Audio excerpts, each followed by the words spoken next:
नमस्कार साथियों, स्वागत है आप सभी का द एमएजी क्लास में। साथियों, आज बात करेंगे अपन एसएससी जीडी के लिए जो मैथ के टॉप 5 क्वेश्चन की आज बात करेंगे। काफ़ी दिनों के लिए क्लास काफ़ी टाइम हो गया हुई नहीं है, उसके लिए क्षमा चाहता हूँ। आज अपन 5 क्वेश्चन है वो प्रीवियस पेपर के जो 2022 के अंदर पेपर हुए उनके जो मैंने 5 क्वेश्चन लिए और ये मोस्ट इम्पोर्टेंट है। 5 टॉपिक से अलग अलग क्वेश्चन लिए, आराम से चर्चा करेंगे, ट्रिक से बताऊँगा मैं आपको। इससे रिलेटेड जो भी क्वेश्चन होगा उसकी भी चर्चा करेंगे। आप एक बार सभी दोस्त क्लास को शेयर कर दें और चैनल पर अगर नए हो तो चैनल को प्लीज़ आप सब्सक्राइब भी ज़रूर कर दो। चलो शुरू करते हैं आज की क्लास। आज की क्लास का अपना पहला क्वेश्चन है, यदि एक्स ने कुल 180 रुपये में 40 पेंसिल खरीदी है और 180 रुपये में 2 दर्जन पेन खरीदे हैं तो एक पेन और एक पेंसिल के मूल्य का अंतर ज्ञात कीजिए। बात करते हैं इस क्वेश्चन के अंदर क्या कहा गया है। देखो, इन्होंने कहा है कि 180 रुपये और 180 रुपये में इन्होंने 40 पेंसिल खरीदी है, ठीक है। उसके बाद में इन्होंने 180 रुपये में इधर 2 दर्जन पेन खरीदी, यानी एक दर्जन के अंदर कितने होते हैं, एक दर्जन के अंदर 12। जैसे मान लेते हैं कि एक दर्जन के अंदर 12 पेन है तो 2 दर्जन के अंदर कितने हो गए, 24 पेन। 180 रुपये में जो अपने 24 पेन खरीदे, ठीक है। अभी बात करते हैं, इन्होंने कहा कि एक पेन और एक पेंसिल के जो मूल्य का अंतर है वो क्या है। तो देखो, यहाँ अगर बात करते हैं कि अगर 40 पेंसिल है, इनका रेट 180 रुपये है, ठीक है।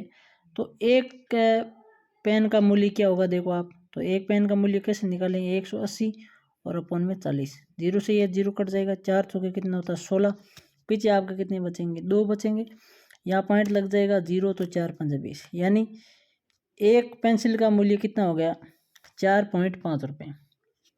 अब यहाँ बात करते हैं 2 दर्जन पेन है यानी 24 पेन, तो यहाँ बात करते हैं कि अगर 24 पेन का मूल्य 180 रुपये है, ठीक है, तो एक पेन का मूल्य क्या होगा, तो यहाँ देख लेते हैं 180 और बटे में 24, ठीक है, हो गया।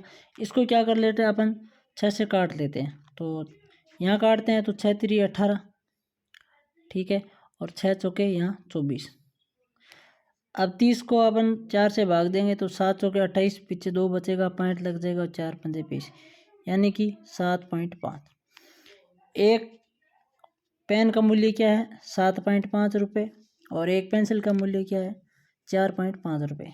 इन दोनों के बीच का अंतर कितना है, तो बीच का अंतर कितना आएगा अपना, 3 20 का अंतर आएगा, यानी कि राइट आंसर आपका क्या हो जाएगा, सी इज करेक्ट आंसर होगा। क्या हो जाएगा, सी करेक्ट आंसर होगा। आपको क्या करना है, टोटल का मूल्य रखना है और ए का मूल्य निकालना है। टोटल का मूल्य, ए का मूल्य, दोनों का अंतर करोगे तो 3 रुपये, यानी एक पेन और एक पेंसिल के मूल्य का अंतर आपका 3 रुपये हो जाएगा, ठीक है। तो इसका राइट आंसर आपका सी हो जाएगा।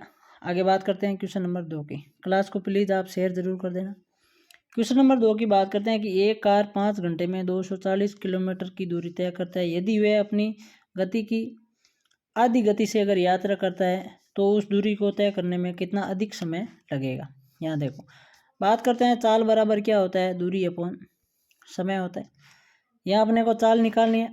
चाल आप कैसे निकालोगे, दूरी कितनी है, 240 किलोमीटर है, और कितना समय, 5 घंटे। जब आप इसको काटोगे तो कितनी होगा, 4, यानी 4 पंजे 20, पीछे 4 बचेगा, 0, 8 पंजे 40, यानी 48 किलोमीटर प्रति घंटा।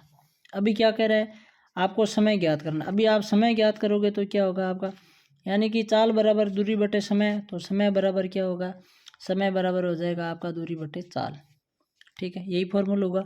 अभी आपको दूरी तो समान नहीं रखनी है।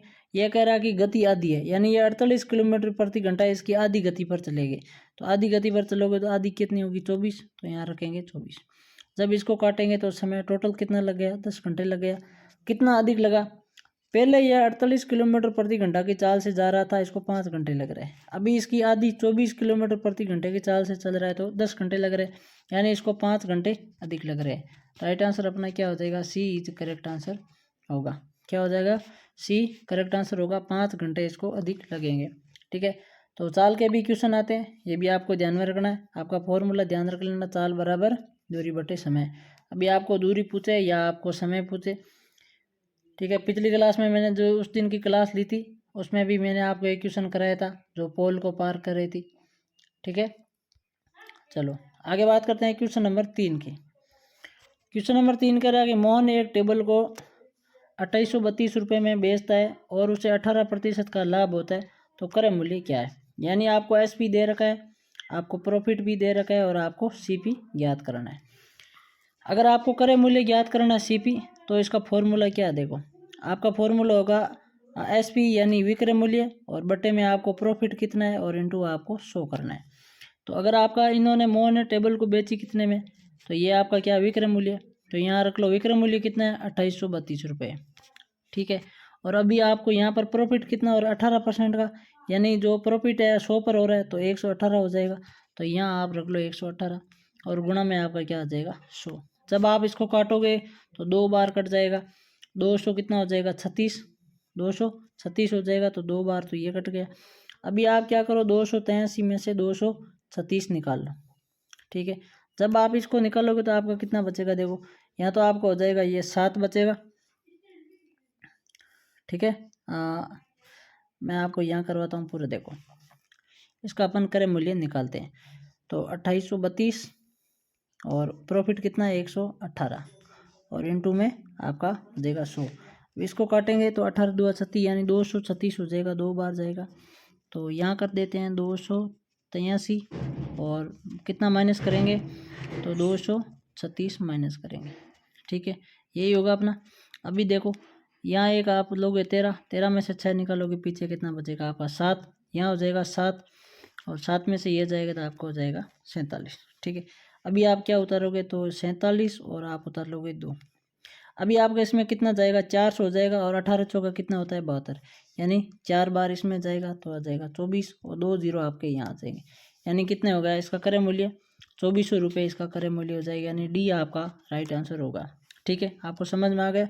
फॉर्मूला आपको क्या यूज लेना है, अगर क्रय मूल्य ज्ञात करना है तो आपका लेना है विक्रय मूल्य बटे में आपको प्रॉफिट कितना हो रहा है इंटू आपको शो करना है। ठीक है, समझ गए। प्रॉफिट आपको 18% कर लेना है, यहाँ आपका कितने में बेच रहे हो लिखना है, जब काटा पीटी करोगे तो आपका 2400 आ जाएगा, डी इज करेक्ट आंसर होगा। बहुत ही अच्छा शानदार क्वेश्चन है, इतने ज़्यादा डीपली नहीं आते हैं, बस घुमा फिरा के आपको पूछा जाता है। बात करते हैं क्वेश्चन नंबर 4 की। 4 नंबर क्वेश्चन कह रहा है कि 40 और 50 के बीच कितनी अभाज्य संख्या है। देखो, दो संख्या होती है, एक होती है अभाज्य और दूसरी होती है भाज्य। अभाज्य संख्या कौन सी होती है, जिनके अंदर जिनका भाग है केवल खुद की संख्या का ही जाता है या एक का जाता है, और भाज्य संख्या होती है खुद की और उसके अलावा दूसरी संख्या से भी उस संख्या का विभाजन होता है, वो होती है भाज्य संख्या। आपको 40 और 50 के बीच में ऐसी संख्या देखनी है जो अभाज्य है, यानी उनके अंदर भाग या तो एक का जाता है या खुद का जाता है। तो 40 के बाद में अगर देखें तो एक तो 41 है, उसके बाद में अगर आप बात करोगे तो 43 होगी, उसके बाद में अगर आप बात करोगे तो 47 होगी। ठीक है, 49 के अंदर नहीं होगा। ठीक है, 7 का भाग इसमें जाता है। तो ये 3 संख्या है, 41, 43 और 47, 3 ऐसी संख्या है जो अभाज्य, इनके अंदर भाग या तो इनका खुद का जाता है या एक का जाता है, वो होती है आपकी अभाज्य संख्या। तो आपका राइट आंसर है वो बी इज करेक्ट आंसर होगा। एसएससी के अंदर क्वेश्चन आते हैं जो टफ भी आते हैं, नॉर्मल भी आते हैं और एकदम साधारण भी क्वेश्चन आते हैं, तो इनके अंदर तीनों लेवल ही रहते हैं। ठीक है, तो ऐसा नहीं है कि हार्ड ही हार्ड आते हैं या पूरे के पूरे नॉर्मल आते हैं, ऐसे भी नहीं आते। ठीक है, चलो तो इसका राइट आंसर आपका बी हो जाएगा। आगे बात करते हैं क्वेश्चन नंबर 5 की। 5 नंबर क्वेश्चन कह रहा है कि एक व्यक्ति का वजन एक महीने में 80 किलोग्राम से घटकर 64 किलोग्राम हो गया तो कितने प्रतिशत की कमी आई। यानी ये क्वेश्चन आपका परसेंटेज से हो गया, यानी ये व्यक्ति था उसका वजन है वो 80 किलोग्राम था और उसके बाद में ये घटकर कितना हो गया आपका, इसका 64 किलोग्राम हो गया। तो कमी कितनी आई है, तो यहाँ देख लो कमी आई है आपकी 16, और कमी आई प्रतिशत निकालना है, कमी आई किस पर है 80 पर आई है, क्योंकि यहाँ से घटकर इतना है तो 80 पर आपकी कमी आई है और इनटू में आप 100 कर लो। काटोगे तो 16 पंजे 80 होता है, 5 को काटोगे तो 20, यानी 20% की कमी है। डी इज आपका करेक्ट आंसर हो जाएगा। ठीक है, समझ में आ गया। यानी कमी जो हुई है ये किस पर हुई है, तो ये कमी हुई है इस 80 पर, तो जिस पर कमी होगी वो नीचे रहेगा, जितनी कमी हुई है इनटू में 100 करोगे तो आपका प्रतिशत निकल जाएगा, तो इसका आपका राइट आंसर है डी हो जाएगा। ठीक है, चलो तो ये दोस्तों 5 क्वेश्चन थे। एक क्वेश्चन मैंने आपको प्रतिशत से करवाया है, एक आपको मैंने संख्या नंबर सिस्टम से करवाया है, ये जो आपको मैंने क्रय मूल्य विक्रय मूल्य से करवा दिया है, और ये क्वेश्चन आपका समय चाल दूरी है उसमें से हो गया, और ये भी आपका प्रॉफिट लॉस में से जो क्वेश्चन होता है। ठीक है, इसका जो अंतर होता है उनमें से ये क्वेश्चन हो गया। यानी कि कुल मिला के मैंने आपको 5 क्वेश्चन करे, पाँचों के पाँचों है, इसमें मैंने आपको 5 टॉपिक करवा दिए। ठीक है, क्या करवा दी मैंने आपको? 5 टॉपिक करवा दिए। तो ये 5 क्वेश्चन आपको, और मैंने आपको ये 5 के 5 ट्रिक से करवाए, आपको कैसे लगे आप कमेंट में ज़रूर बताना। आज के बाद में अभी मैं आपको क्लास मिस नहीं करूँगा, मिस डेली मैं आपके लिए 5 क्वेश्चन है, कभी रीजनिंग के, कभी मैथ के, और जीके में भी ऐसे छोटे छोटे टॉपिक है मैं डालता रहूँगा, तो आप ज़रूर देखना। क्लास को प्लीज़ शेयर करना, और चैनल पर अगर नए हो तो चैनल को सब्सक्राइब भी ज़रूर करना। चलो दोस्तों, आगे की कोई नई क्लास में मिलेंगे।